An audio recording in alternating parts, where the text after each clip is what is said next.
There's a special kind of loneliness that comes when your own children stop calling. At 60, Rick Delaney knew that emptiness well, and some days the silence in his house felt like it might swallow him whole. Looking for any distraction, he went to a storage auction and won a unit for $100. Inside sat nothing but an old, rusted vault covered in decades of dust and cobwebs. Most people would have walked away disappointed, but when Rick finally managed to crack it open, what he found inside wasn't just valuable, it was connected to his late father, a man he barely knew. The discovery would pull him into a mystery bigger than himself. Could this forgotten vault give him the second chance he'd been searching for? Before we jump back in, tell us where you're tuning in from, and if this story touches you, make sure you're subscribed, because tomorrow I've saved something extra special for you. Rick Delaney's house sat at the end of Maple Street in Cedar Falls, a quiet Midwest town where everyone knew their neighbors and the pace of life moved with the changing seasons. The two-story colonial had been home for 35 years, filled once with the sounds of children running through hallways and Sarah's laughter drifting from the kitchen. Now it held only silence and memories that grew heavier with each passing day. The morning routine had become a ritual of avoidance. Rick woke at 6, made coffee in a pot sized for 2, and sat at the kitchen table with his laptop, scrolling through news he barely absorbed. The chair across from him remained empty, though sometimes he still set out a second mug before remembering. Sarah had been gone 3 years now, taken by cancer that moved faster than any of them had expected. In those final months, the kids had rallied, Emily flying in from Boston every other weekend, Marcus driving down from Chicago whenever he could manage. They'd been a family again, united in grief and love.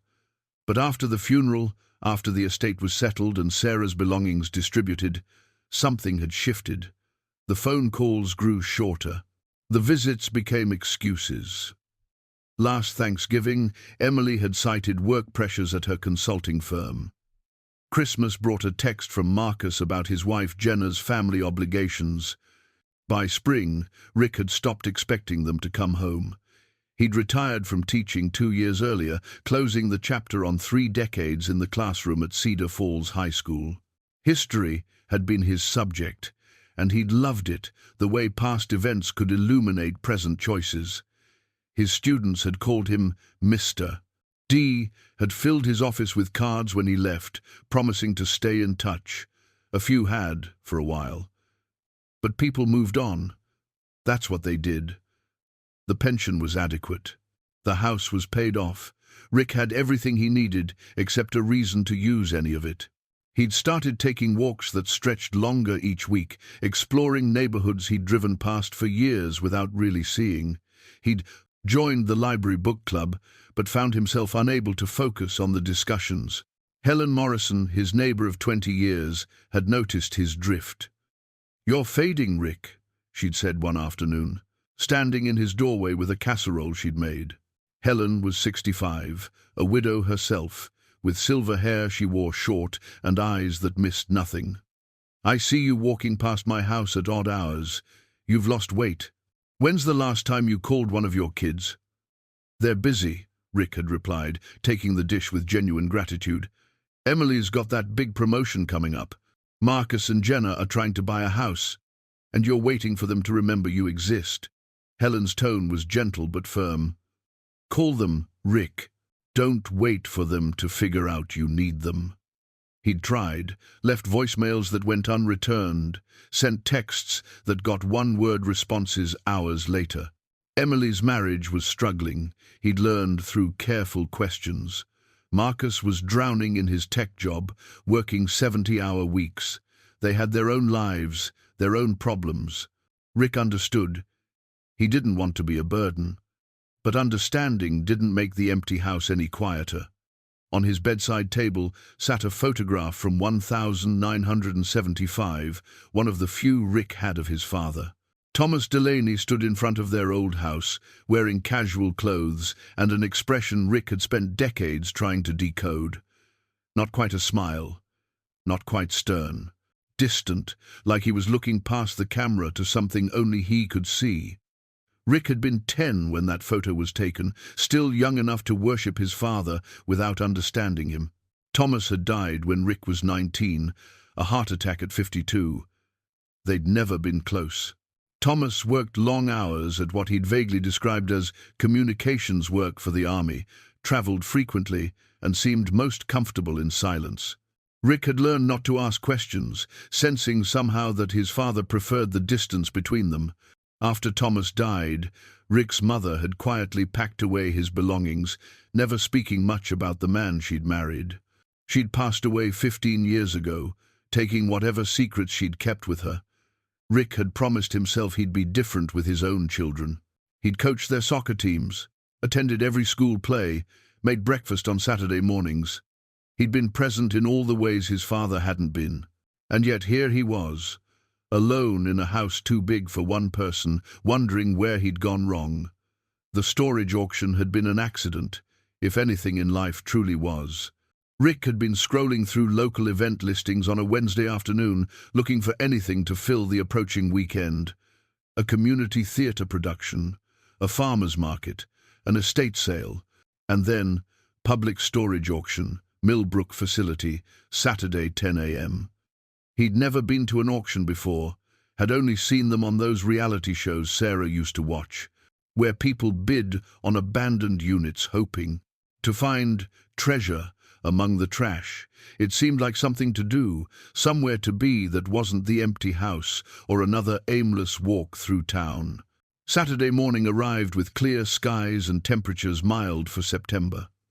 Rick drove the 30 miles to Millbrook, a neighboring town he'd passed through countless times but never really explored.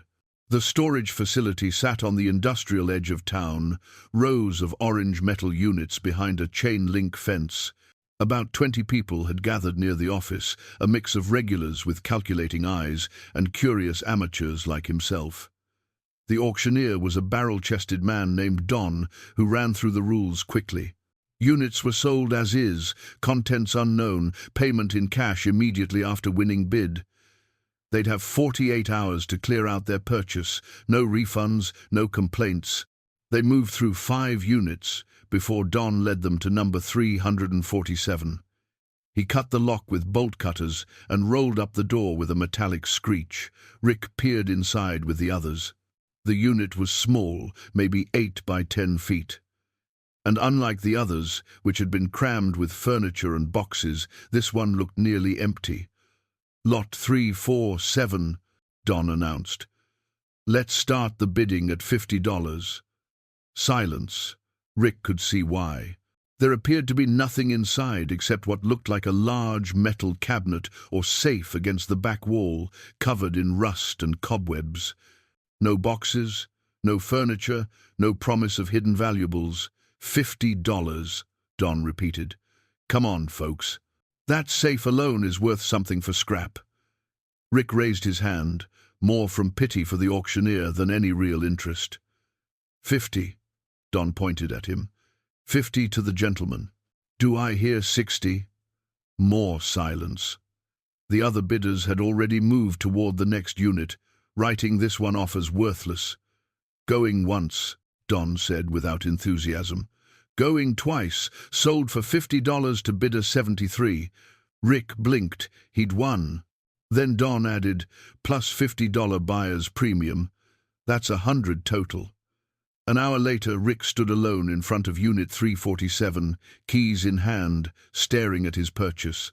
In the morning light, the safe looked even less promising. Rust covered most of its surface. Cobwebs draped across it like abandoned curtains. It stood about 4 feet tall and 3 feet wide, bolted to the concrete floor with heavy hardware that had been there so long it seemed part of the foundation. He stepped closer, running his hand over the cold metal. The front featured a dial lock, the kind you'd see in old movies, tarnished but intact. No identifying marks, no manufacturer's label visible under the decay. Rick tried the handle experimentally. Locked solid. Most people would have walked away, cut their losses, maybe called a scrap dealer to haul the thing away. But Rick pulled out his phone and took a photograph. Then another from a different angle. He wasn't sure why. Maybe it was the teacher in him, always curious about history, about stories locked away in forgotten places. Or maybe it was simpler than that. Maybe it was just something to do. He locked the unit and drove home, the image of that rusted safe occupying his thoughts. That evening, he printed the photos and spread them on his dining room table, studying them like he used to study historical documents with his students. There was something about it, something that whispered of importance beneath the layers of neglect. Helen knocked on his door at 7, carrying another casserole. "Did you go to that auction?" she asked, spotting the photos immediately. "I did," Rick admitted. "Won a unit. There's a safe inside." Helen leaned over the table, examining the images. "Looks old. Military, maybe? See those hinges? That's government-grade hardware." "You think so? My late husband worked in procurement for the county. I've seen enough government surplus to recognize it." She straightened, giving him a thoughtful look. "What are you going to do with it?" "I don't know yet," Rick said. "Try to open it, I suppose." "Be careful," Helen cautioned. "Old safes can be tricky. Might need a professional." After she left, Rick sat alone with the photos, feeling something he hadn't felt in months. Curiosity, purpose, a small flame of interest in what tomorrow might bring. He opened his laptop and searched for information about opening old safes, about vintage locks and forgotten combinations. Hours passed without him noticing. Outside, darkness fell over Cedar Falls, and inside, Rick Delaney found himself planning tomorrow for the first time in a very long while. The next morning, Rick woke with a sense of purpose he hadn't felt since his last day in the classroom. He ate breakfast standing at the counter, scrambled eggs and toast consumed quickly while reviewing his research notes from the night before. The consensus online seemed clear. Old safes like the one he'd bought could be opened with patience, the right tools, and a willingness to learn. He gathered supplies from his garage, a stethoscope he'd bought years ago when Marcus was studying medicine, before switching to computer science, a notebook, a flashlight, and his toolbox. By 9 o'clock, he was back at the Millbrook storage facility, parking in front of Unit 347 with the determination of a man embarking on an expedition. The September sun warmed his back as he rolled up the metal door. The safe sat waiting exactly as he'd left it, looking no more promising in daylight than it had the day before. Rick dragged a folding chair from his trunk and positioned it in front of the safe, settling in like a student preparing for a long study session. First, he cleaned. Using rags and spray cleaner, he wiped away decades of dust and cobwebs, revealing more of the metal beneath. The rust was superficial in most places, he discovered. Under the decay, the safe appeared structurally sound. The dial turned smoothly when he tested it, which seemed like a good sign. He placed the stethoscope against the metal door and began to turn the dial slowly, listening for the clicks and catches that might indicate the correct numbers. It was painstaking work, requiring focus and patience. Hours slipped past. His back ached from hunching forward, his fingers cramped from the careful manipulation of the dial. But Rick didn't mind. For the first time in months, his mind wasn't circling through painful memories or imagining conversations with children who didn't call. He was present, engaged, working towards something tangible. At noon, he broke for lunch, eating a sandwich in his car while reading more articles on his phone about safe manipulation. The technique was called manipulation, he learned, a method that relied on feeling and hearing the lock's internal mechanisms. Some safes could be opened this way in hours.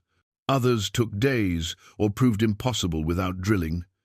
He returned to his chair, to the dial and the stethoscope, to the slow process of elimination. Late afternoon brought the first real breakthrough, a distinct click at what he thought might be the third number in the combination. He marked it carefully in his notebook, felt a surge of encouragement, and kept working. By 5 o'clock, his enthusiasm had waned. The other numbers refused to reveal themselves. He locked the unit and drove home, frustrated but not defeated. Teaching had taught him that complex problems rarely yielded to a single session of work. Tomorrow he'd try again. That evening, Marcus called. Rick nearly dropped his phone in surprise. "Hey, Dad," Marcus said, his voice carrying the distracted tone of someone multitasking. "Just checking in. How are you doing?" "I'm good," Rick replied, trying not to sound too eager. "Really good, actually. How are you? How's Jenna?" "Busy. Work is insane right now. We're launching a new product next month." Background noise suggested Marcus was calling from the office. "Jenna says hi. Tell her I say hello." Rick hesitated, then decided to share. "I went to a storage auction yesterday, won a unit with an old safe in it. I've been trying to open it." "A safe?" Marcus sounded marginally more interested. "Is there anything in it?" "I don't know yet. Haven't gotten it open. But it's been interesting, trying to figure it out." "Well, good luck with that. Listen, Dad, I've got to jump into a meeting, but I wanted to call. It's been too long." Rick agreed, though the conversation had barely lasted 3 minutes. "Call anytime, Marcus. I'm always here." "Will do. Take care." The line went dead. Rick set the phone down, feeling the familiar mix of gratitude for the call and disappointment at its brevity.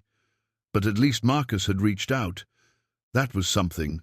He spent the evening researching more, printing out diagrams of safe mechanisms, making notes about different approaches he might try.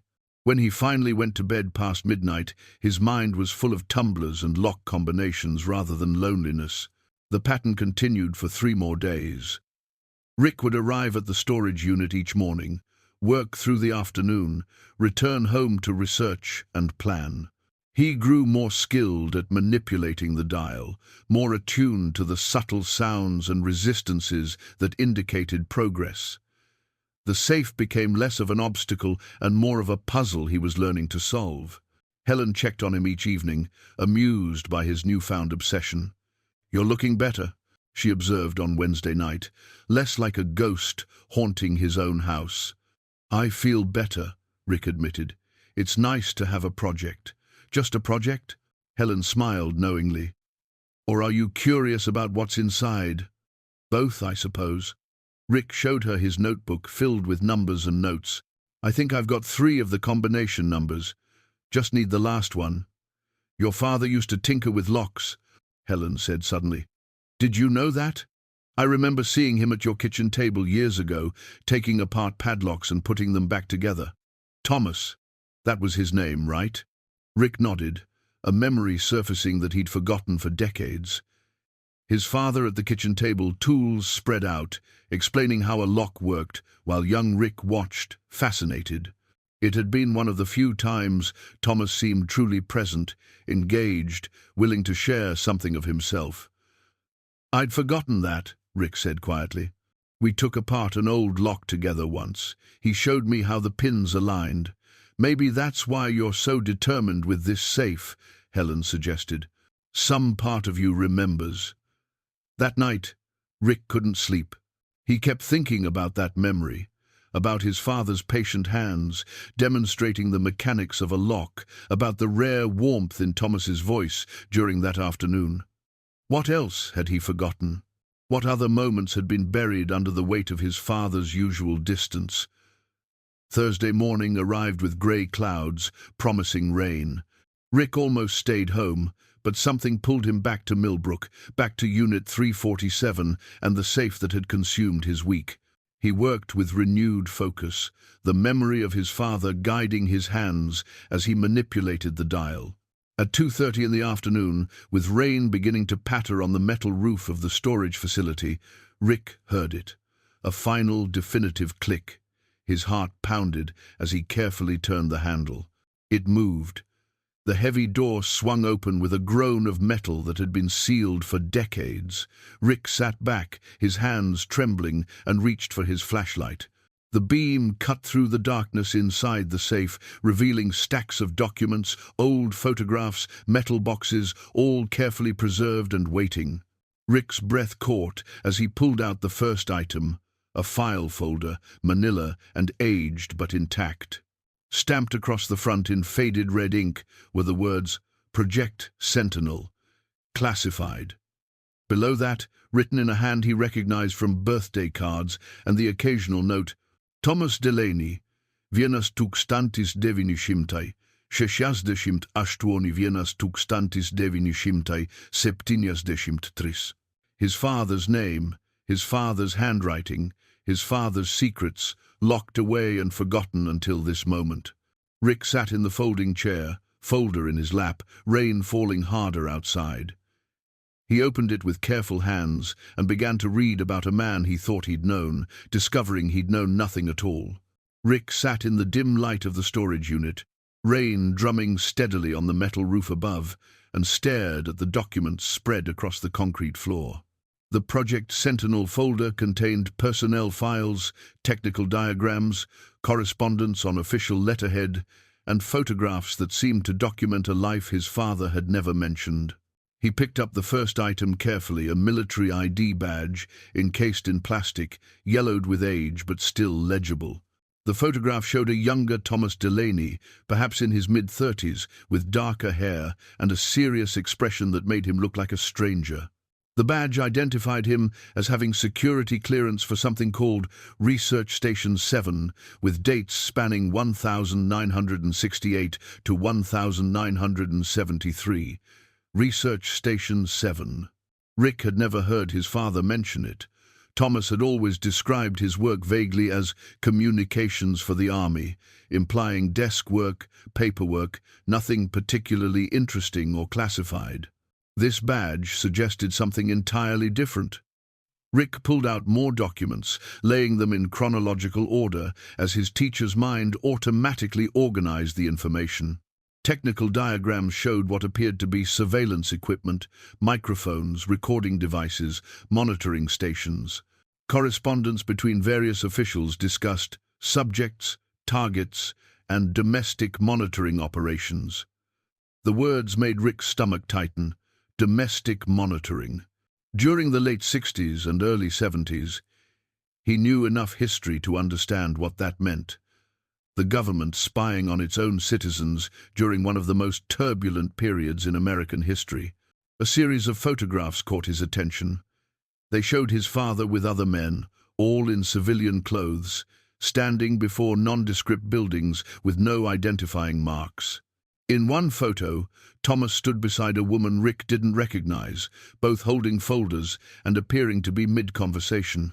The woman was perhaps 40, with dark hair pulled back, wearing a professional suit. Someone had written on the back of the photo, TD and Dr. Voss, 1970. Rick set the photo aside and continued through the folder.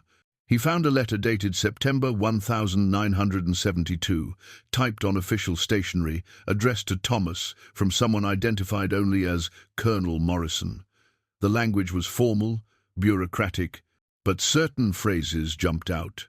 The necessity of compartmentalization for operational security, protecting family members through appropriate distance. Your request for transfer has been noted and will be processed. The father had requested a transfer to get out of whatever Project Sentinel was, and the letter seemed to suggest that keeping distance from family was part of the job, part of the security protocol. Rick's hands shook as he held the letter. All those years, all that distance, the way his father had seemed emotionally absent, even when physically present, had it been intentional? Had Thomas pushed his family away not out of disinterest, but out of some misguided attempt at protection? The rain intensified outside. Rick barely noticed. He pulled out his phone and began photographing everything, the badge, the letters, the diagrams, the photos. He worked methodically, making sure each image was clear and legible, organizing them into folders on his phone. An hour passed. Then two. The light outside began to fade, and Rick realized he'd been sitting on cold concrete for most of the afternoon. His back ached, his knees protested when he stood, but he couldn't bring himself to leave. Not yet. He carefully gathered a selection of documents, placed them in a folder he'd brought, and locked the rest back in the safe. The storage unit had become something more than a simple purchase now. It was an archive, a window into a past he'd never known existed. Driving home through the rain, Rick's mind raced. He needed to understand what Project Sentinel had been, what his father had done, why these documents had been hidden away. The classified stamp on the folders made him nervous, but his father had been dead for 40 years. Surely there was no harm in a son learning about his father's past. At home, he spread the documents across his dining room table, the same table where he'd graded papers for decades, where Sarah had paid bills and the kids had done homework. Now it held secrets that transformed everything he'd thought he knew about his family. He opened his laptop and searched for Project Sentinel Cold War Surveillance. Nothing specific appeared. He tried variations: domestic monitoring 1,970 seconds, government surveillance programs, Cold War era. That brought results: articles about COINTELPRO, Operation Chaos, other programs that had targeted anti-war activists, civil rights leaders and journalists. Had Project Sentinel been similar? Had his father been part of spying on American citizens exercising their constitutional rights? Rick sat back, feeling sick. Thomas Delaney had been a quiet man, conservative in his politics but not extreme, someone who'd believed in duty and service. Could he have participated in something illegal? Something that violated the very principles he'd claimed to defend? The doorbell rang, startling Rick from his thoughts. He glanced at the clock, 8:30. Helen stood on his porch, holding an umbrella against the rain. "You didn't answer your phone," she said, concern evident in her voice. "I called 3 times. Are you all right?" Rick realized his phone was still on silent from the storage unit. "I'm sorry. I was distracted. Come in." Helen stepped inside, shaking water from her umbrella. She followed Rick to the dining room and stopped when she saw the documents spread across the table. "Oh my, you got it open. This afternoon." Rick gestured at the papers. "My father was involved in some kind of classified surveillance program. I'm trying to understand what it was." Helen moved closer, examining the documents without touching them. Her expression grew serious as she read, "Rick, these are marked classified. Are you sure you should have them? They're about my father. They were in a storage unit I legally purchased." Even as he said it, Rick heard the defensiveness in his own voice. "That may not matter to the government." Helen looked at him with genuine worry. "If these documents are still classified, possessing them could be illegal. You need to be careful. My father's been dead for 40 years. This is ancient history.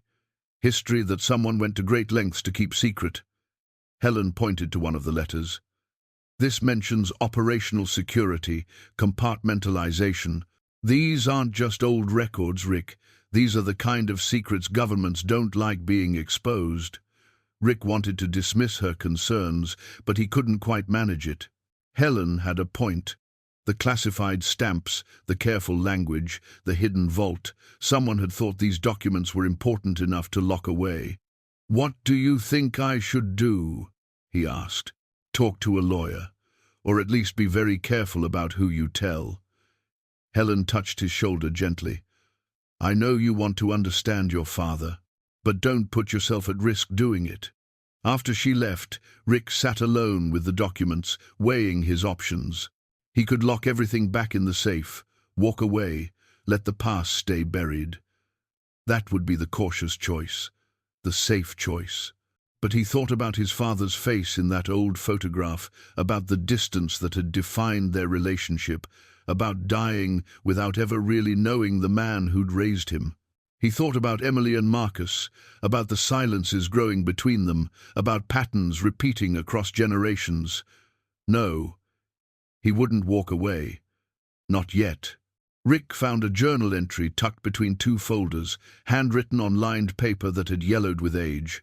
His father's writing was small, precise, dated March 1973. "Today, I burned my bridges. Requested immediate transfer to civilian liaison work. Morrison tried to talk me out of it. Said I was valuable to the operation, but I can't do this anymore. I can't keep watching files on good people who've done nothing wrong except question their government. For Rick's sake, for my family's sake, I must become ordinary. Let them think I'm just another man who couldn't handle the work. Better that than the truth. Rick read it twice, then a third time. His father had chosen to leave, had chosen ordinary life over whatever Project Sentinel offered, and he'd done it for his family. The distance between them suddenly looked different, not abandonment but protection, however misguided. His father had thought that being ordinary, being unmemorable, would keep them safe from whatever he'd been involved in. Rick picked up his phone and called Emily. It went to voicemail. "Hi, sweetheart. It's Dad. I know you're busy, but I wanted to hear your voice. I found something today, something about Grandpa Thomas. When you have time, I'd love to tell you about it. I miss you. Love you." He tried Marcus next with the same result, left a similar message. Then he returned to the documents, determined to piece together the full story of what his father had done and why it had cost them so much. The next morning, Rick returned to the storage unit with a portable work light and better organization supplies. He'd barely slept, his mind spinning with questions about his father and Project Sentinel. Now, in the clear light of day, he was determined to catalog everything the vault contained. He worked systematically, photographing each document before setting it aside, creating stacks organized by date and type. Personnel files, technical specifications, surveillance reports, and then, in a sealed metal canister toward the back of the safe, he found something that made his breath catch: reel-to-reel audio tapes. 6 of them, each in its own protective case, labeled with dates from 1970 and 1971. One tape was marked Interview 7, Subject 23, in his father's handwriting. Rick held the canister, feeling its weight. These were recordings.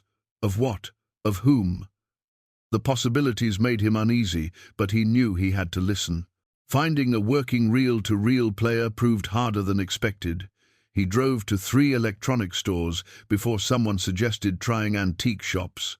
By early afternoon, Rick stood in a dusty store called Yesterday's Treasures in Cedar Falls, negotiating with the owner over a tape player that looked older than Rick himself. $50, the owner said. And that's a bargain. These things are collector's items now. Rick paid without haggling and carried the machine home like treasure. He set it up on his dining room table, threaded the first tape with hands that trembled slightly, and pressed play. Static filled the room, then cleared. 2 voices emerged, a man and a woman having what sounded like a casual conversation in a diner. They discussed union organizing at a local factory, an upcoming meeting, concerns about management retaliation. The conversation was mundane, unremarkable, the kind of talk that happened in diners across America every day. Then Rick heard a third voice, clinical and detached, speaking over the conversation. Subject 23, identified as Robert Martinez. Meeting with known labor organizer Janet Hoffman. Discussion centers on Article 12, rights and collective bargaining strategies. Assessment. Subjects pose no immediate threat, but warrant continued monitoring. Rick stopped the tape, his stomach turning. These were surveillance recordings. His father and his colleagues had been listening to private conversations, documenting the activities of American citizens whose only crime appeared to be exercising their constitutional rights. He forced himself to continue. The second tape contained another intercepted conversation, this time between activists planning an anti-war demonstration. The third featured journalists discussing a story about government corruption. Each recording was accompanied by the same cold, analytical voiceover, categorizing and assessing people who had done nothing illegal. By the time Rick finished the 4th tape, he felt physically ill. His father had been part of this. Thomas Delaney, who'd taught his son to respect the Constitution, who'd spoken proudly of American freedoms, had participated in systematic surveillance of citizens exercising those very freedoms. But then Rick found something else. Tucked between the tape canisters were handwritten notes, pages of them, in his father's precise script. They appeared to be analysis of the recordings, but the tone was different from the voiceovers. Subject 23, Robert Martinez, one note read. Factory worker, father of 3, trying to improve conditions for his fellow employees. No criminal record, no extremist connections, no justification for surveillance. This is not intelligence work, this is harassment. Another note, dated several months later, listened to 3 more recordings today. Anti-war protesters planning peaceful demonstration. Journalists investigating legitimate government misconduct. Civil rights workers organizing voter registration. These people have done nothing wrong. This is not what I signed up for. This is not protecting America. This is betraying what America is supposed to be. Rick sat back, relief washing through him. His father had questioned it, had seen the moral bankruptcy of what he was doing. The notes documented a growing crisis of conscience that aligned with the journal entry Rick had found the day before. He continued searching through the safe's contents and discovered correspondence between his father and other team members. Several letters expressed similar doubts. One name appeared repeatedly, Dr. Eleanor Voss. She seemed to be the project's lead psychologist, and several letters were exchanges between her and Thomas about the ethical implications of their work. Rick searched for Eleanor Voss online. He found an obituary from 2018. She'd been a professor at Georgetown University for 30 years after leaving government service. The obituary mentioned her work in intelligence ethics and her advocacy for transparency in government operations. A deeper search revealed that Dr. Voss had written a memoir in 2005 titled Conscience and Classification: My Years in Intelligence. The book was out of print, available only through rare book dealers at premium prices. Rick ordered a used copy without hesitation, paying for expedited shipping. While he waited for the book to arrive, he continued cataloging the vault's contents. He created a timeline of his father's involvement in Project Tessitinal, tracking the progression from enthusiastic recruit in 1968 to disillusioned operative requesting transfer in 1973. The documents painted a picture of a man caught between duty and morality, between following orders and following his conscience. Marcus called late that evening. Rick answered on the first ring. "Hey, Dad. Got your message." Marcus sounded tired but engaged. "What's this about, Grandpa?" Rick gave a carefully edited version, the storage unit, the safe, discovering that Thomas had worked on classified government projects during the Cold War. He didn't mention the surveillance tapes or the ethical concerns. Not yet. Not over the phone. "That's pretty cool," Marcus said, and Rick could hear genuine interest in his son's voice. Grandpa always seemed so ordinary. "It's weird to think he had this whole secret life." "That's exactly how I feel," Rick admitted. "Like I'm meeting him for the first time." "Listen, Dad." Marcus paused. "Jenna and I were talking. We haven't been great about staying in touch. That's on us, not you. I'd like to come visit next weekend if you're free. Actually see some of this stuff you found." Rick's throat tightened with emotion. "I'd love that, Marcus. Really love it." "Great. I'll text you when we're on the road." Another pause. "And Dad, I'm glad you found this. You sound different. Better." After they hung up, Rick sat in the quiet house, feeling something he hadn't felt in months: hope. Hope that his son wanted to reconnect. Hope that this mystery might bridge the distance between them. Hope that understanding his father's choices might help him make better choices with his own children. The next day, Eleanor Voss's memoir arrived.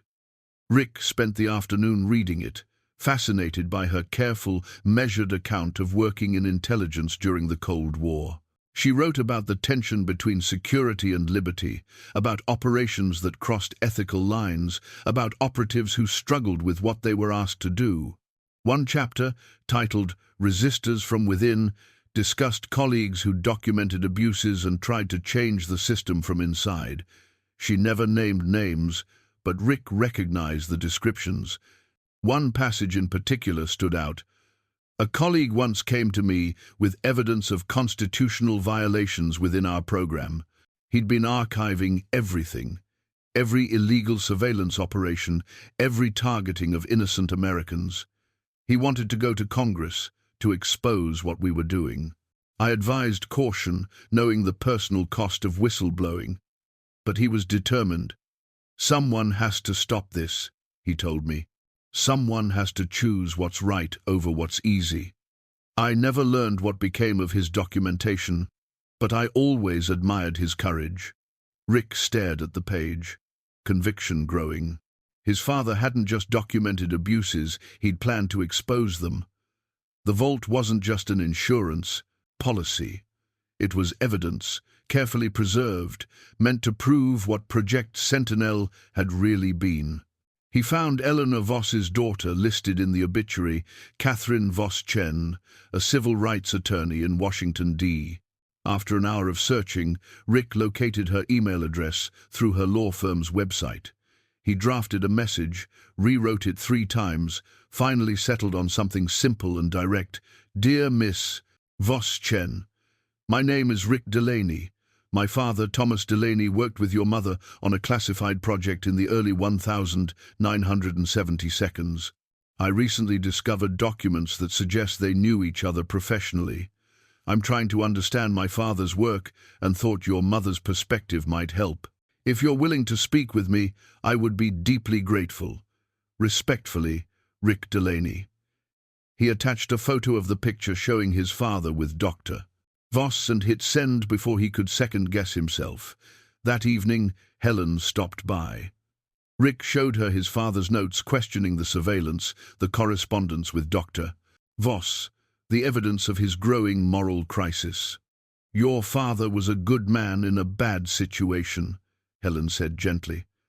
That's harder than being a bad man or a good man in a good situation. He had to choose. And he chose to leave, Rick said, chose us over the work. He did, Helen smiled. Maybe that's the real story here. Not what he did, but what he refused to keep doing. Rick nodded, feeling the weight of his father's choices settling on his shoulders. Thomas had made sacrifices Rick was only beginning to understand. And now, Rick had to decide what to do with the legacy his father had left behind. Catherine Voss-Chen responded within 24 hours. Her email was professional but warm, expressing surprise and interest in Rick's discovery. She suggested a phone call, and by that evening, Rick found himself talking to a woman who might hold answers he desperately needed. My mother mentioned a Thomas several times over the years, Catherine said, her voice measured and thoughtful. She never gave me details. She took her security clearances seriously, even decades later. But I got the sense he was someone she respected, someone who'd stood up when others hadn't. Rick described the documents he'd found, the surveillance tapes, his father's notes questioning the operations. Catherine listened without interrupting, and Rick could hear her taking notes on the other end of the line. That aligns with what my mother hinted at, she said when he finished. She carried guilt about that program until she died. In her final years, she talked about good men trapped in a bad system, about operators who'd tried to resist from within. Did she keep any records? Rick asked. Anything that might help me understand what Project Sentinel really was? Catherine was quiet for a moment. She donated her papers to Georgetown University's archive. They're under seal until 2030, per her instructions. But, as her next of kin, I have access. Another pause. I'd be willing to share them with you. My mother believed in transparency about government overreach. I think she'd want someone to know the full story. They arranged to meet in Washington, D.C. the following week. Rick hung up feeling energized, more purposeful than he'd felt in years. He told Helen about the conversation, about the planned trip. Be careful, Helen cautioned, but she smiled as she said it. And I'm glad you're doing this. You needed something to believe in again. Saturday arrived, and with it, Marcus and his wife Jenna. Rick watched from the window as they pulled into the driveway, his heart full with an emotion he couldn't quite name. When was the last time his son had visited? 8 months? Longer? The reunion was awkward at first, the kind of stilted conversation that happens when people who love each other have let too much time pass. But Jenna's warmth helped ease the tension. She asked about the house, about the changes Rick had made since Sarah died, about the garden that had once been Sarah's pride. "The roses are struggling," Rick admitted. "I'm not much of a gardener." "We'll help you with them before we leave," Jenna promised. Sarah would want them taken care of. After lunch, Rick took them to the storage unit. Marcus's eyes widened when he saw the vault, now standing open, its contents neatly organized in boxes Rick had brought from home. "This is incredible, Dad," Marcus said, kneeling to examine the documents. "All of this was just sitting here." "For decades, apparently." Rick handed him the Project Sentinel folder. "Your grandfather was part of something big, something controversial." Marcus read through the files with the focused attention he usually reserved for code. Jenna looked over his shoulder, occasionally asking questions that showed she was following along. When Marcus found the coded roster, a list of operatives using code names, he pulled out his phone. "This is fascinating," he said, photographing the pages. "Look at this. They used a substitution cipher for the names. I bet I could decode this with some pattern analysis." Rick felt a surge of pride watching his son work, the way Marcus's analytical mind engaged with the puzzle. They spent the afternoon going through documents together, father and son connected by a mystery that spanned generations. "Why do you think Grandpa kept all this?" Marcus asked as they locked up the unit. "Insurance, maybe," Rick said, "or evidence. I think he planned to expose what they were doing." That evening, over dinner at Rick's house, they talked about Thomas Marcus's grandfather, a man he'd never known. Rick shared stories he hadn't told in years, about the quiet man his father had been, about the distance that had defined their relationship. "I always thought he just didn't care much," Rick admitted. "Now I'm realizing he kept his distance on purpose. He thought it would protect us." Marcus set down his fork, his expression serious. "Dad, I need to tell you something. Jenna and we're trying to have a baby. We have been for a while now." Rick's breath caught. "Marcus, that's wonderful." "We weren't sure when to tell you," Jenna added, reaching for Marcus's hand. "Things have been so distant between all of us, but being here, seeing this stuff about your father, it made us realize we don't want our kids growing up not knowing their grandfather." "I don't want that either," Rick said, his voice thick with emotion. "I've missed you both so much." The conversation that followed was healing in ways Rick hadn't expected. They talked about the distance that had grown after Sarah's death, about grief and guilt, and the ways families drift apart. Marcus apologized for not calling more. Rick apologized for not reaching out, for assuming his kids didn't want to hear from him. "We always want to hear from you," Marcus said firmly. "We've just been bad at showing it." Sunday morning, before they left, Marcus handed Rick a folder. "I worked on that roster last night.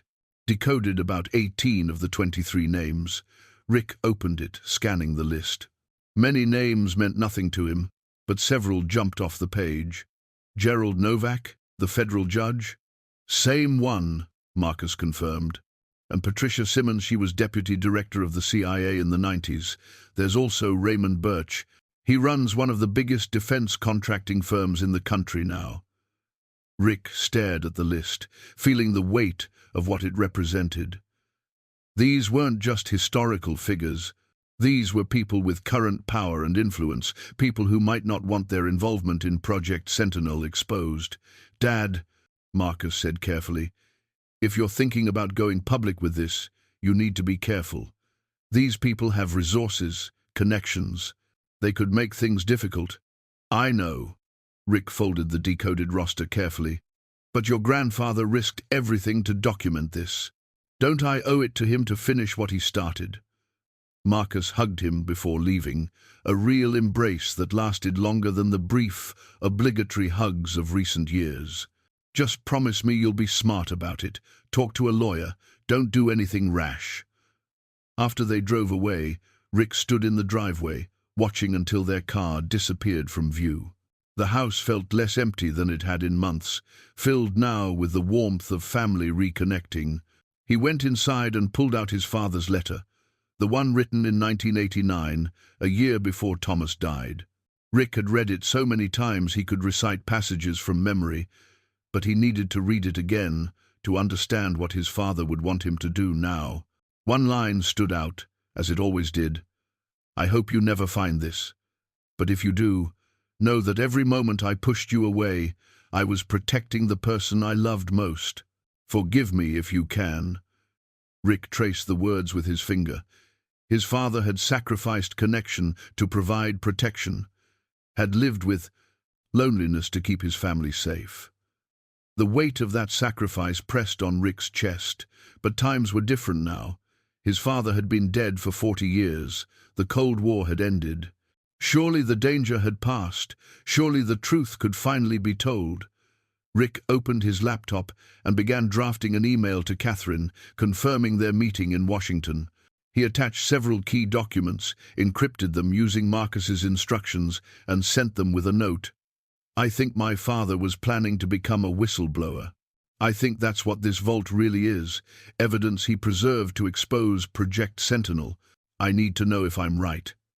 He pressed send and sat back, feeling the first stirrings of fear mixed with his determination. Marcus was right. Going public with this information could bring consequences. But staying silent felt like betraying everything his father had stood for. That night, Rick dreamed of his father. In the dream, Thomas sat at the kitchen table, taking apart a lock while young Rick watched. But when Thomas looked up, his expression wasn't distant. He was smiling, and his eyes were full of pride. "You found it," Dream Thomas said. "Now, you have to decide what to do with it. That's the hard part, son. That's always the hard part." Rick woke with sunlight streaming through his bedroom window and Catherine's response waiting in his inbox. "I've reviewed the documents you sent. We need to talk in person. I can meet you this Wednesday in D.C. What you've found is more significant than you realize." Wednesday morning found Rick on a train to Washington, D.C., a briefcase full of documents resting on his lap. He'd chosen train over driving, wanting time to think, to prepare for whatever Catherine might tell him. The landscape rolled past his window fields, giving way to suburbs to the sprawl of the capital. Catherine had suggested meeting at a cafe near Georgetown University, somewhere quiet where they could talk. Rick arrived early, ordered coffee he didn't drink, and waited with the nervous energy of a student before an important exam. She arrived exactly on time, a poised woman in her mid-50s, with her mother's intelligent eyes and a firm handshake. They settled into a corner booth, and Catherine wasted no time. "Tell me everything," she said, "from the beginning." Rick walked her through the storage auction, opening the safe, his growing understanding of what his father had been involved in. He showed her the documents he'd brought, the personnel files, his father's notes, the correspondence between Thomas and Eleanor Voss.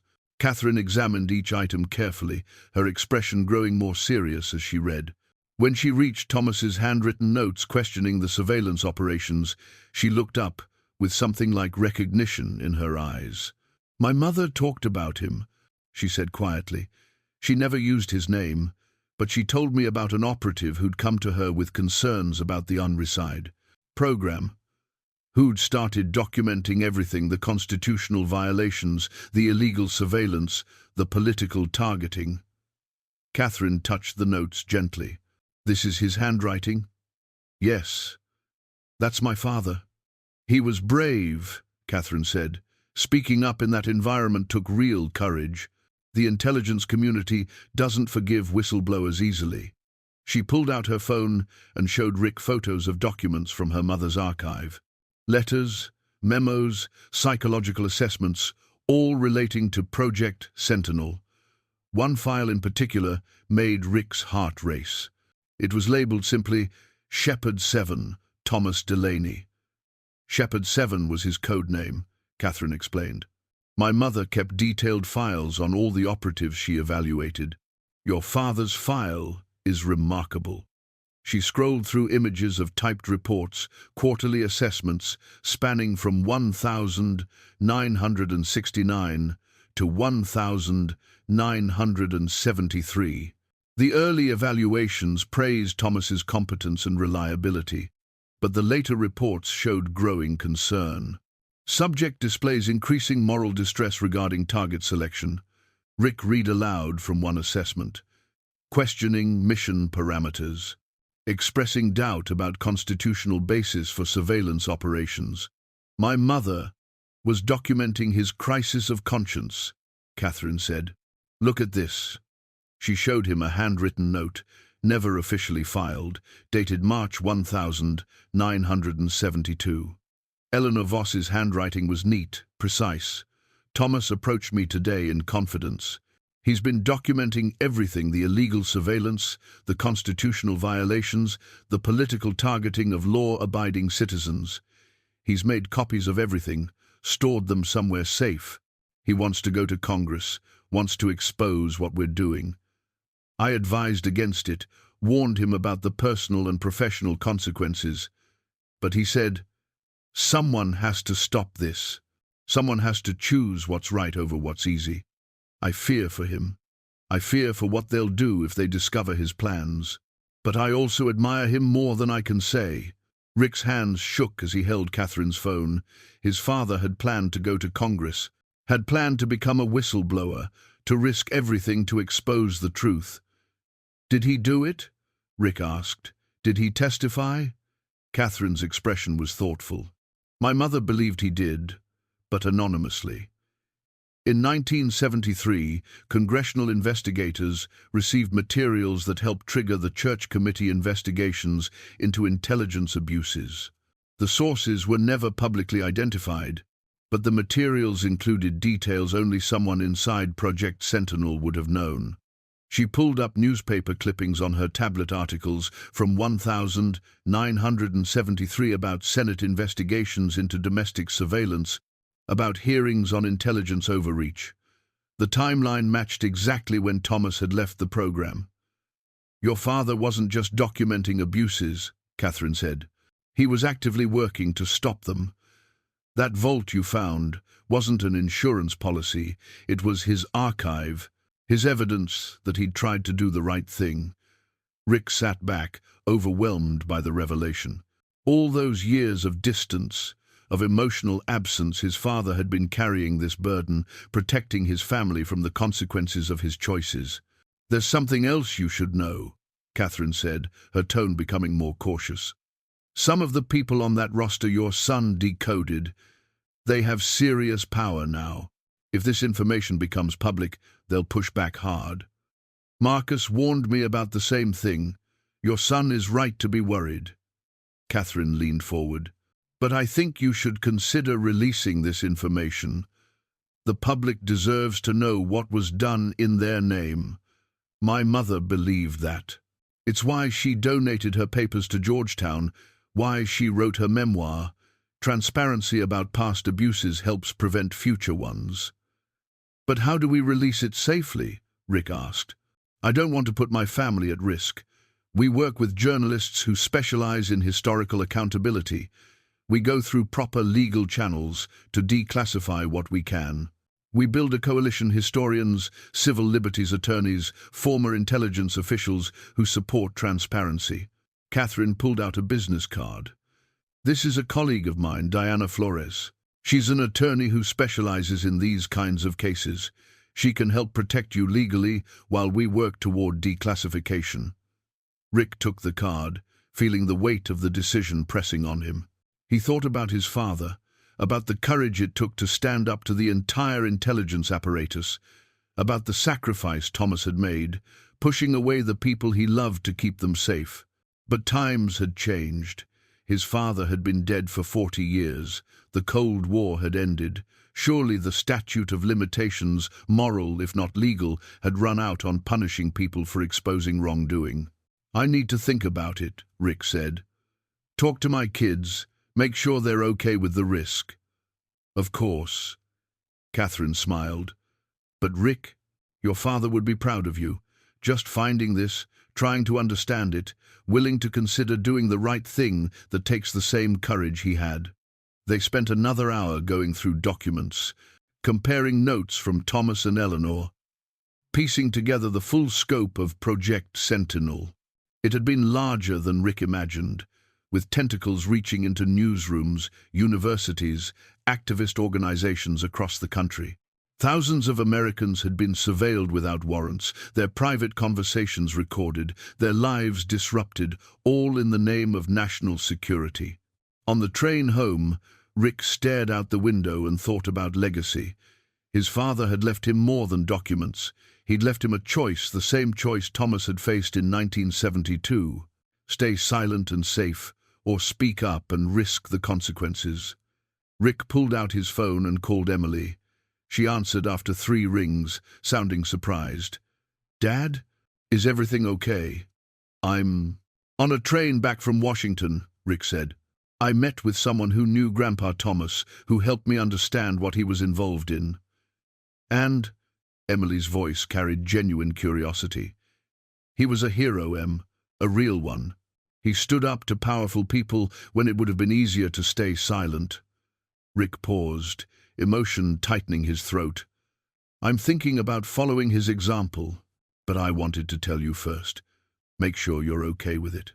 There was a long silence. Then Emily said, "Dad, I'm coming home. My marriage is over. We're filing for divorce. I need some time to figure out what's next, and I want to do that in Cedar Falls, with you." "Your room is ready," Rick said immediately. "It's always ready." "I'll be there next week." Emily's voice softened. "And Dad, whatever you decide about Grandpa's stuff, I support you." It sounds like he was brave. Maybe it runs in the family. After they hung up, Rick sat with his phone in his hand, watching Maryland countryside blur past. His daughter was coming home. His son was reconnecting. His father's story was finally being understood. Everything was changing, all because of $100 storage unit and the courage to open what had been locked away. He texted Marcus, "Met with Catherine Voschen. Your grandfather was a whistleblower. He tried to expose Project Sentinel. I'm thinking about finishing what he started. We need to talk." Marcus's response came quickly. "Come to Chicago this weekend. Let's figure this out together. Jenna wants to help too. We're family, Dad. We do this as a family." Rick smiled, tears blurring his vision. Yes, family. That's what this had always been about, understanding the family that came before, rebuilding the family that remained, protecting the family that might come after. When he arrived home that evening, Helen was waiting on his porch. "Well?" she asked. "How did it go?" "My father was a hero," Rick said simply, "and I think I know what I need to do." Helen studied his face, then nodded. "Then do it. But do it smart. And know that I'm here if you need anything." Rick spent that night organizing documents, making copies, storing everything in multiple secure locations, just as Marcus had taught him. He was preparing for something big, something that would honor his father's memory and maybe, finally, give Thomas Delaney the recognition he deserved. The weekend trip to Chicago gave Rick time to think. Marcus met him at the train station, and they drove through the city to the apartment Marcus and Jenna shared in a neighborhood filled with young professionals and coffee shops. It felt worlds away from Cedar Falls, but Marcus seemed happy here, rooted in a life he'd built. Over dinner, the 3 of them spread documents across the dining table, the same ritual Rick had performed alone in his own house, now shared with family. Marcus had done more work on the coded roster, cross-referencing names with public records, building profiles of where these former operatives had ended up. "This is bigger than we thought, Dad," Marcus said, pointing to his laptop screen. "Look at this, 5 of them held positions in the intelligence community after Project Sentinel ended. 3 went into private security. 2 became federal judges. And Raymond Birch, who was Cardinal 1, now runs Birch Security Systems. They have contracts worth billions with the Department of Defense." "They all stayed connected to government work," Jenna observed. studying the timeline Marcus had created, like they were protecting something, or being protected, Rick said quietly.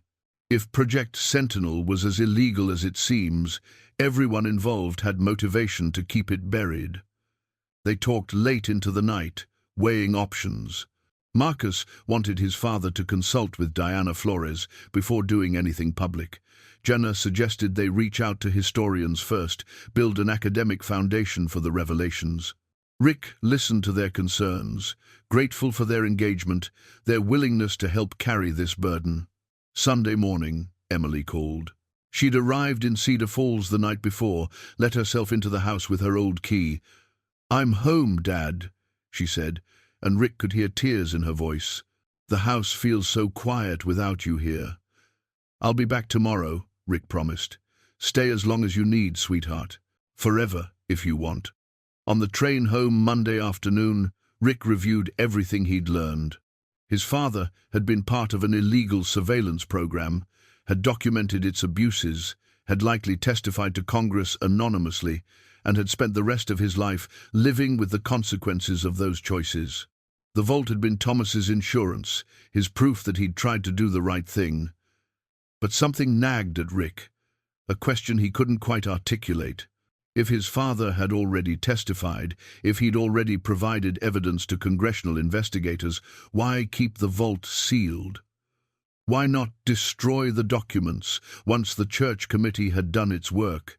Why preserve everything for decades after the threat had supposedly passed? The answer came to him as Maryland countryside gave way to Pennsylvania. His father hadn't been finished. The testimony had been anonymous, the evidence provided through intermediaries. Thomas had preserved the vault in case he ever needed to prove he'd been the source, in case someone ever needed to verify the truth of what had been revealed, or in case the first attempt hadn't been enough.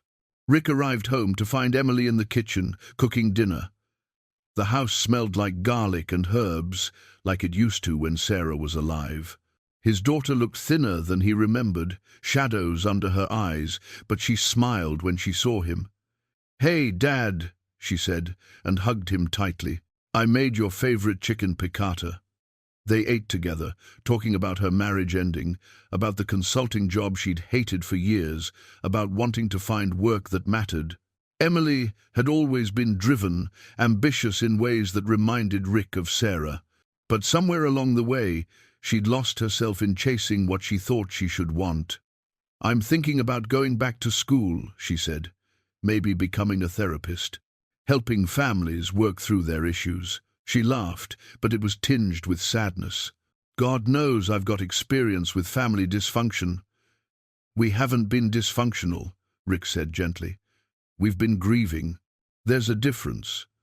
After dinner, he showed her everything, the vault documents, the surveillance tapes, the correspondence between Thomas and Eleanor Voss. Emily read through it all with her analyst's mind, asking sharp questions, making connections Rick hadn't considered. "Grandpa was trying to protect you," she said finally. "But he was also trying to protect himself. If they'd known he was the source, they could have destroyed him. Charged him with espionage, ruined him financially and legally." "He chose us," Rick said. "Chose safety over vindication. But he kept the evidence," Emily pointed out. "He wanted the option to go public if he needed to. This isn't just a record, Dad. This is a loaded gun he never fired." The metaphor unsettled Rick, but he recognized its accuracy. The vault was leverage, power, protection, all waiting for the right moment or the right person to use it. Tuesday morning brought an email from Catherine with an attachment that changed everything. The subject line read simply, "You need to see this." Rick opened the attachment, a scanned document from Eleanor Voss's archive, dated June 1973. It was a transcript, faded but legible, marked "Closed Testimony, Senate Select Committee, Witness, Anonymous." Rick's hands shook as he read. The testimony was detailed, damning, comprehensive. It described Project Sentinel's scope, its methods, its targets. It named the officials who'd authorized the program, the legal justifications they'd twisted to make it seem legitimate, the constitutional violations they'd committed in the name of national security. And throughout the document, Rick recognized his father's voice. The careful phrasing, the teacher's instinct to explain complex ideas clearly, the moral clarity that had marked Thomas's private notes. Catherine's email continued. My mother kept this separate from the main archive. She told me once that it was the most important document in her possession, proof that someone had tried to stop Project Sentinel from the inside. She never told me who the witness was, but after seeing your father's documents, I'm certain. This is Thomas Delaney's testimony. He did it, Rick. He stood up and told the truth. Rick sat at his dining table, reading the testimony 3 times, tears streaming down his face. His father had done it, had risked everything to expose the truth. The distance between them, the emotional absence it had all been to protect Rick from the consequences of Thomas's courage. Emily came downstairs, saw her father crying, and sat beside him. Dad, what is it? He showed her the testimony. She read it silently, then looked up with wonder in her eyes. He was a hero. He was, Rick whispered, and I never knew. That afternoon, Rick received another email, this one from an address he didn't recognize. No subject line. The message was brief and chilling. Mr. Delaney, we understand you've recently acquired certain materials related to Project Sentinel, a defunct classified program. We appreciate your discretion regarding these materials. However, we feel it's important to discuss the legal implications of possessing documents that may remain subject to classification restrictions. We'd like to arrange a meeting at your earliest convenience to resolve this matter amicably. Please respond within 48 hours. Office of the Inspector General, Department of Defense. Rick stared at the email, his heart pounding. How did they know? The storage facility. Had someone reported the classified markings? Or had he been less careful than he thought, leaving digital traces that had triggered alerts? He forwarded the email to Catherine and Marcus immediately, then called Diana Flores, the attorney Catherine had recommended. Her assistant said she'd call back within the hour. Emily read the email over his shoulder. Dad, this sounds like a threat. I think it is, Rick said quietly.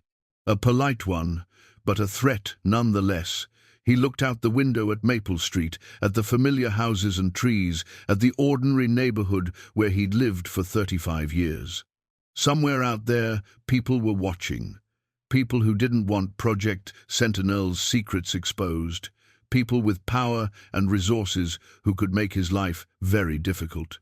But Rick thought about his father, standing alone before congressional investigators, telling the truth despite the risks. Thomas had been brave when bravery cost him everything. Could Rick do any less? Diana Flores called back within 30 minutes. Her voice was calm, professional, reassuring. Mr. Delaney, don't respond to that email yet. Don't communicate with them at all until we've talked strategy. Can you come to my office tomorrow morning? I'll be there, Rick said. That evening, Helen came by and found Rick and Emily sitting in tense silence at the kitchen table, the threatening email displayed on Rick's laptop. They know, Helen said simply, reading over Rick's shoulder. How? We're not sure, Emily answered. Maybe the storage facility reported the classified markings. Maybe Dad left a digital trail they traced. Or maybe someone's been watching all along, Rick said quietly. Catherine said some of these former operatives have serious resources. If they've been monitoring for any mentions of Project Sentinel, my searches online could have triggered alerts. Helen sat down heavily. What are you going to do? Meet with a lawyer tomorrow. Figure out our legal position. Rick looked at his daughter. Em, I'm sorry I've pulled you into this. Don't be. Emily's voice was firm. This is family. This is history. This matters. I'm not going anywhere. That night, Rick barely slept. He kept thinking about his father, about the courage it took to testify against powerful people, to risk everything for truth. Thomas had lived the rest of his life looking over his shoulder, keeping his family at arm's length to protect them. Was Rick ready for that kind of sacrifice? Diana Flores's office occupied the top floor of a modern building in downtown Chicago. Rick had driven up early, leaving Emily to hold down the fort in Cedar Falls. Diana herself was a sharp-eyed woman in her 40s, with black hair pulled back in a practical bun and an air of competence that immediately put Rick at ease. "Tell me everything," she said, and Rick did. He walked her through the storage auction, the vault, the documents, the surveillance tapes, his father's testimony. He showed her the email from the Department of Defense, Catherine's correspondence, Marcus's decoded roster. Diana listened without interrupting, taking notes on a legal pad. When he finished, she sat back and studied him. "Mr. Delaney, you've stumbled into something significant. These documents could rewrite the historical record of Cold War intelligence operations. They could embarrass powerful people and expose government overreach that's never been fully acknowledged." "I know," Rick said. "That's why I want to release them. And that's why the government wants to stop you." Diana tapped her pen against the legal pad. "But here's the thing. You have a strong legal position. You purchased that storage unit legally. The documents were abandoned property. Your father is deceased, so there's no question of you stealing classified materials from a current operative. So I can release them? Legally? Probably yes, though the government will fight it. They'll argue national security, claim the documents are still classified, threaten prosecution." Diana leaned forward. "But Mr. Delaney, I've handled cases like this before. The government's threats are often louder than their actual legal standing. They rely on intimidation because their legal arguments are weak. What do you recommend? We go on offense, file a formal request for declassification of Project Sentinel materials. Argue that documents this old, about programs long defunct, serve no national security purpose being classified. We build a coalition, historians, journalists, civil liberties organizations who support transparency. And we prepare to go to court if necessary." Rick felt something settle in his chest, determination mixed with fear, but determination stronger.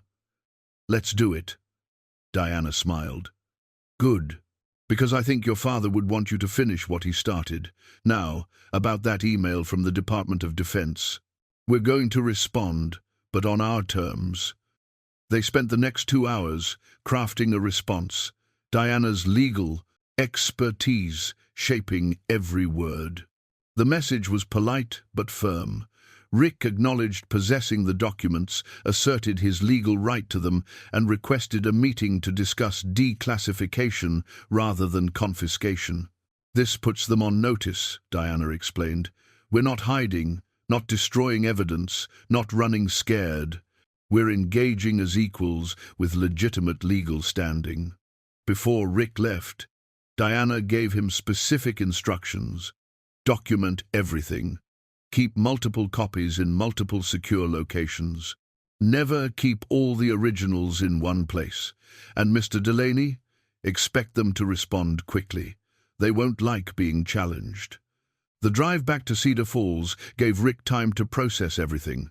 He was really doing this, taking on the Department of Defense, challenging powerful people, exposing secrets that had been buried for decades. Part of him still couldn't believe it. But another part, the part that had spent weeks learning about his father's courage, felt ready. Emily was waiting when he arrived home. "Well, we're going forward," Rick said. "Diana is filing for declassification. We're building a legal case." Emily hugged him tightly. "I'm proud of you, Dad." That evening, Marcus called with news. "Dad, I've been digging deeper into those names from the roster. Raymond Birch, the guy who runs Birch Security Systems? His company has been in the news lately. There's an ongoing investigation into their billing practices, allegations they've been overcharging the government for years. Why does that matter? Because exposure of his involvement in Project Sentinel could tank his government contracts. He's got billions of dollars in reasons to keep this quiet." Marcus paused. "And Dad, there's something else. I found a connection between 3 of the former operatives. They all sit on the board of a private security think tank that advises Congress on intelligence matters. Rick felt a chill. They're still connected, still influencing policy. Exactly. These aren't just old men trying to protect their reputations. They're people with current power who might see this exposure as a threat to their ongoing influence. After they hung up, Rick sat in his study, thinking about what Marcus had revealed. This wasn't just about historical truth. It was about current power structures, about people who'd built careers on the foundation of Project Sentinel and didn't want that foundation examined too closely. The next morning, Helen knocked on his door early. She looked worried. "Rick, there's a car parked across the street. It's been there since dawn. 2 men in suits. They're just sitting there, watching your house." Rick went to the window and looked. Sure enough, a dark sedan sat at the curb, 2 figures visible in the front seats. As he watched, one of them raised a phone, clearly taking pictures. "They're sending a message," Emily said, coming to stand beside him. "They want you to know they're watching." "It's working," Rick admitted. "I'm scared." "Being scared is smart," Emily said. "But Dad, think about Grandpa Thomas. He was scared too, but he did it anyway. That's what courage is." Rick thought about his father, testifying before Congress while knowing his career could end, his freedom could be taken, his family could be hurt. Thomas had been scared too, but he'd done the right thing anyway. "I need to call Diana," Rick said, "and Catherine.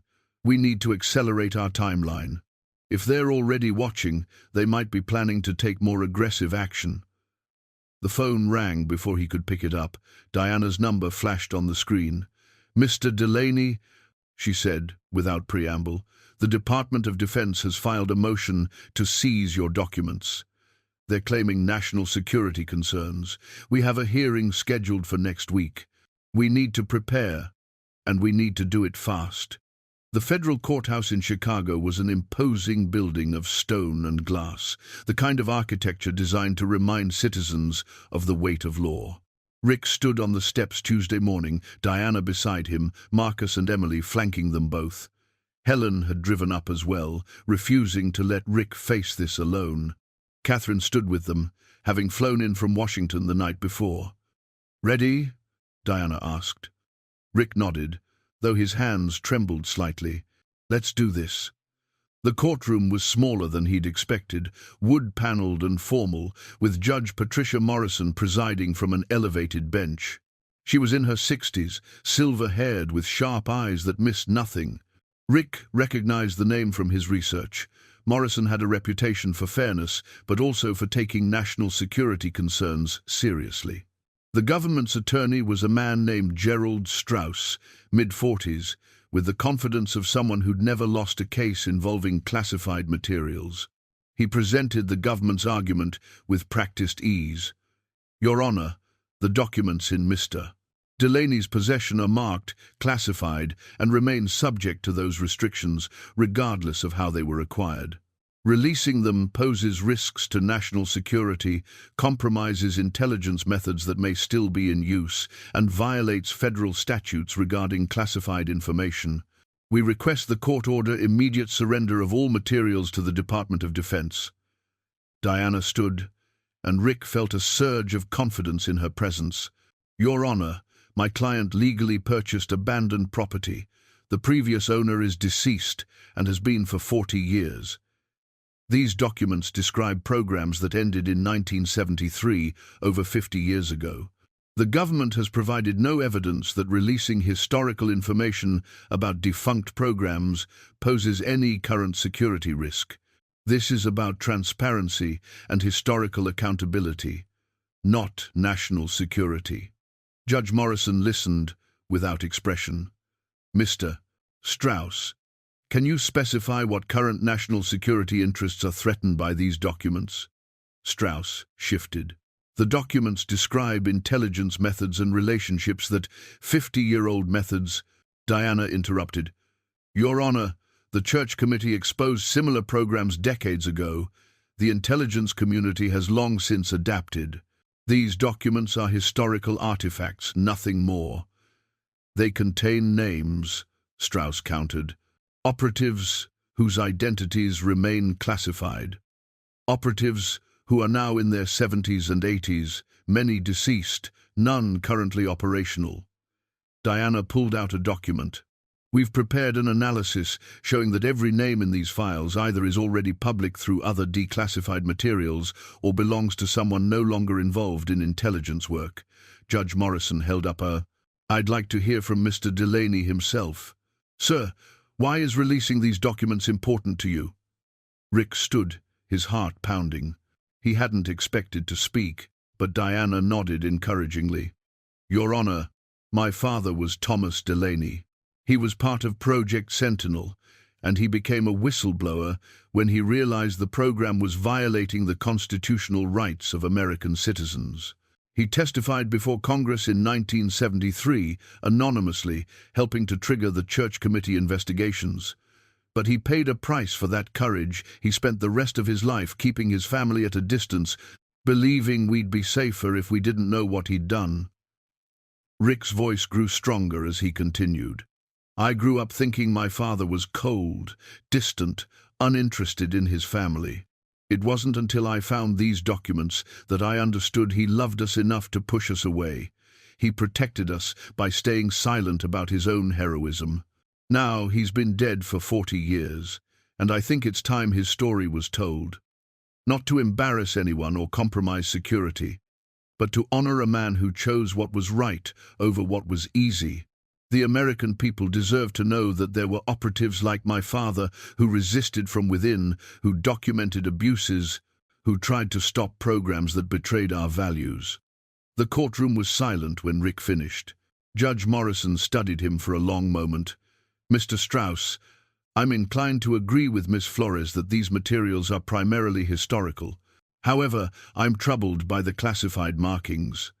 I'm going to order both parties to work with the relevant agencies to determine what portions of these documents can be declassified and what portions, if any, genuinely require continued protection. Your Honor, Strauss began, but Morrison raised her hand. This is not a victory for either side. Mr. Delaney, you will not release these documents publicly until the declassification review is complete. Mr. Strauss, your office will expedite that review and provide clear justification for any continued classification. I want this resolved within 90 days. In the meantime, Mr. Delaney retains possession of the materials under seal of the court. They will not be surrendered to the government, but neither will they be released to the public. She banged her gavel. We're adjourned.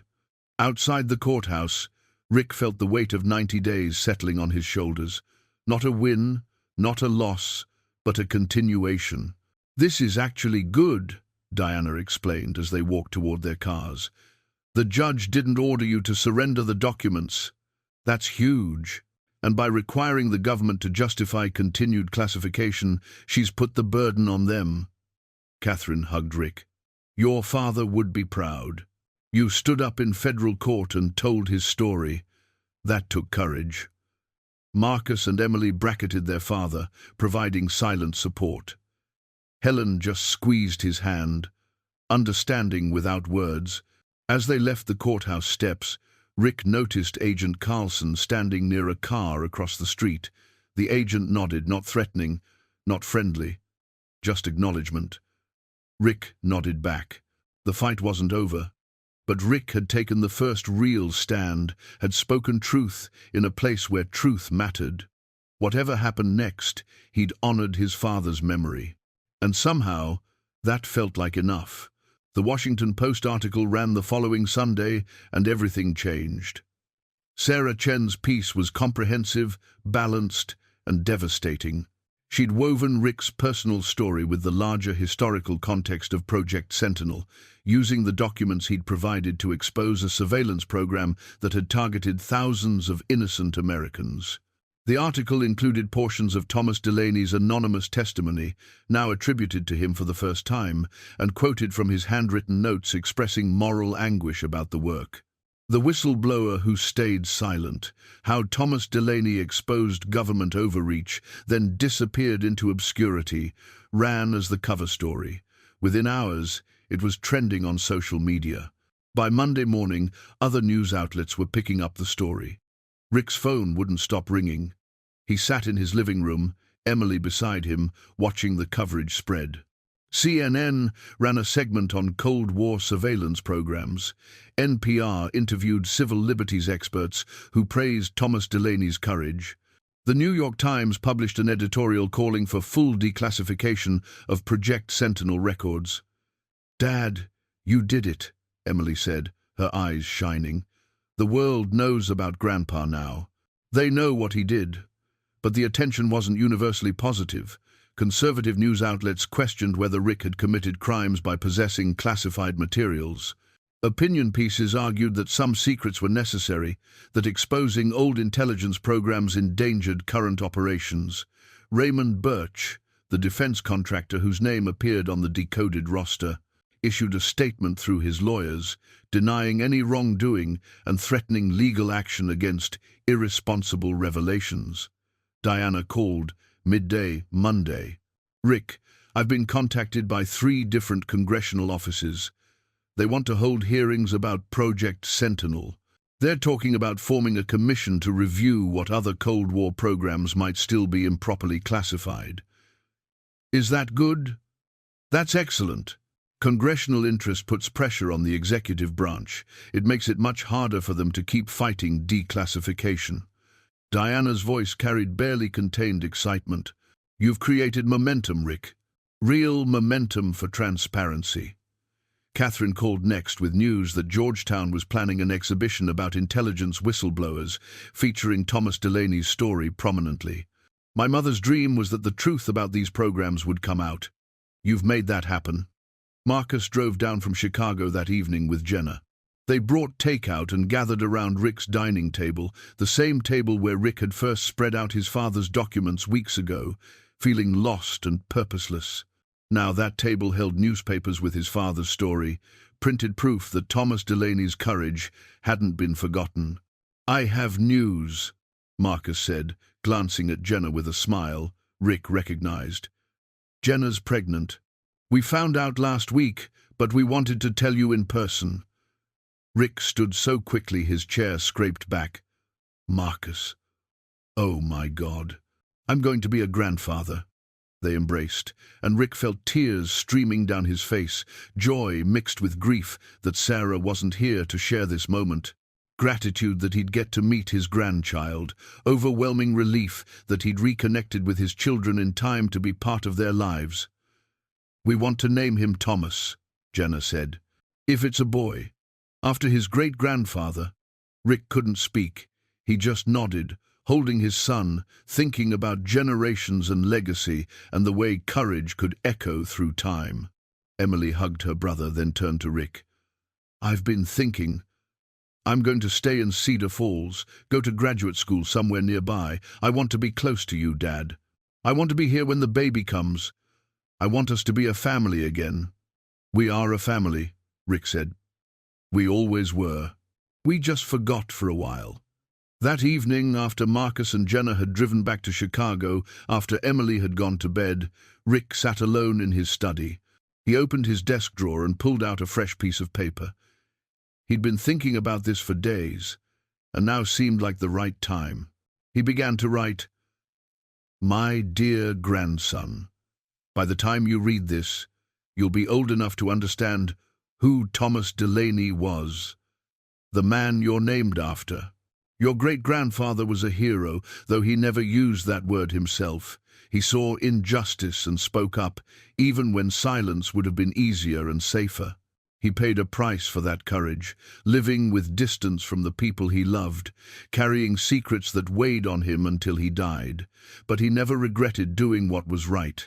I hope I've learned that lesson well enough to pass it on to you. Your great-grandfather taught me that doing the right thing is never easy, but it's always worth it. Be brave, be kind, and when you see something wrong, don't be silent.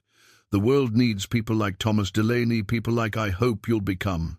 With all my love, Your grandfather, Rick. He sealed the letter, wrote, for Thomas on the envelope, and placed it in his desk. Someday, years from now, his grandson would read it and know the story of the man whose name he carried. Rick walked through his house, seeing it differently now. Not empty, but full of memories, full of possibility, full of family healing and reconnecting. The silence that had suffocated him months ago had been replaced by something richer. Peace. Tomorrow, he'd continue working with Diana on the declassification process. He'd coordinate with Catherine on the Georgetown exhibition. He'd answer journalists' questions and maybe testify before Congress if they asked. The work of honoring his father's legacy would continue. But tonight, Rick Delaney stood in the home where he'd raised his children, knowing they were coming back to him, knowing a grandchild was on the way, knowing his father's story would live beyond the vault that had hidden it for so long. He'd found what he'd been searching for in that storage unit. Not treasure, not wealth, but something infinitely more valuable: understanding, purpose, connection, and the courage to do what his father would have wanted. The vault was empty now, its secrets released, but Rick felt fuller than he had in years. 6 months later, early spring arrived in Cedar Falls with warmth that felt like promise. Rick stood in his backyard, hands dirty from planting, restoring Sarah's garden with Emily's help. The roses were thriving again, pink and white blooms opening to the sun. Emily had taken on the project with determination, researching varieties and soil conditions, bringing life back to ground that had gone fallow. "Mum would love this," Emily said, stepping back to admire their work. "She would," Rick agreed, feeling Sarah's presence in the garden she'd loved, in the daughter who'd inherited her green thumb and her strength. Inside the house, preparations were underway. Marcus and Jenna were arriving that afternoon with 3-week-old Thomas James Delaney, making their first trip to Cedar Falls since the baby's birth. Helen had been cooking for days, filling Rick's freezer with casseroles and baked goods. Catherine was flying in from Washington. Even Diana was coming, having become more friend than attorney over the months of working together. The declassification process had concluded 2 weeks earlier. Judge Morrison had ruled that 90% of Project Sentinel documents could be released to the public, with only minor redactions for genuinely sensitive information. The Department of Defense had chosen not to appeal. Thomas Delaney's full testimony, his notes, his correspondence, all of it would be archived at the National Archives, available to historians and citizens alike. The Georgetown exhibition had opened in February, featuring Thomas's story as a central narrative. Rick had attended the opening, stood before display cases containing his father's documents, and watched visitors read about the man who'd risked everything to expose government overreach. A photograph of Thomas, the one from 1975, his distant expression now understood as protective love, anchored the exhibit. Congressional hearings had led to new transparency guidelines for declassifying Cold War-era intelligence materials. Several other whistleblowers from that era had come forward, encouraged by Thomas's story, sharing their own accounts of resisting from within. The public understanding of that period was being rewritten, nuanced by the voices of people who'd tried to do right in difficult circumstances. Raymond Birch had quietly resigned from his defense company's board, citing health reasons. 2 other former Project Sentinel operatives had issued public apologies for their roles in the surveillance program. The past was being acknowledged, if not fully reconciled. But for Rick, the real transformation was simpler and more personal.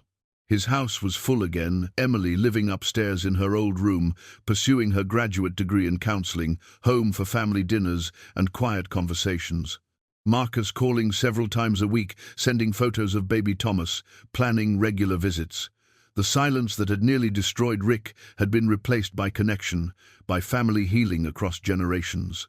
The doorbell rang, and Rick hurried to answer. Marcus stood on the porch, Jenna beside him, holding a bundle wrapped in soft blue blankets.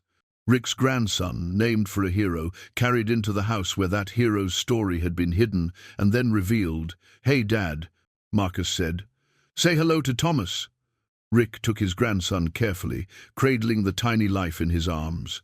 The baby's eyes were closed, his face peaceful, unaware of the legacy he carried. Rick felt his throat tighten with emotion. 3 generations connected through courage and love, through secrets revealed and wounds healed.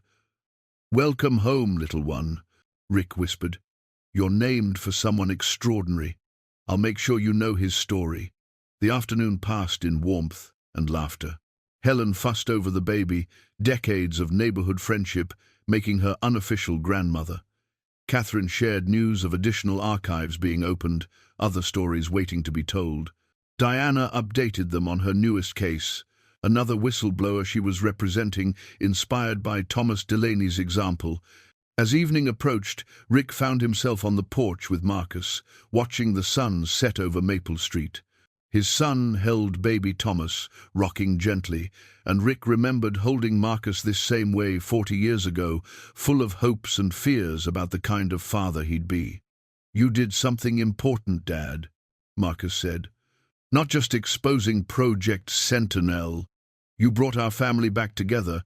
You showed us what matters." "I found a storage unit," Rick said with a smile. "Everything else just followed. You found more than a storage unit. You found Grandpa. You found purpose. You found us again." Marcus shifted the baby, glanced at his father. "And you gave my son a name worth living up to." Inside, Emily called that dinner was ready. They went in together, 3 generations gathering around the table, 4, counting baby Thomas sleeping in his carrier. Helen said grace. Catherine proposed a toast to Thomas Delaney, and they ate together with the ease of family that had found its way back to itself. Later, after everyone had left or gone to bed, Rick stood in his study looking at the photograph of his father. Thomas's distant expression no longer seemed cold. It seemed protective, loving, sacrificial. A father doing everything he could to keep his child safe. "I understand now," Rick said softly to the photograph, "and I hope you understand what I did. I hope you'd be proud." He could almost hear his father's response, could almost feel Thomas's approval. The vault had been opened, the secrets revealed, the truth told. And in the telling, a family had been healed, a hero honored, and a lonely man had found his way home. Rick turned off the light and walked upstairs, past Emily's room where soft music played, past the guest room where Marcus and Jenna slept with their son. His house was full. His heart was full. The storage unit that had seemed like just a distraction, just something to fill empty hours, had given him everything he'd been missing. Sometimes the past waits until we're finally ready to face it. And sometimes, when we're brave enough to open what's been locked away, we find the very thing we've been searching for all along. Rick climbed into bed, listening to the sounds of family in his house, and slept peacefully for the first time in years.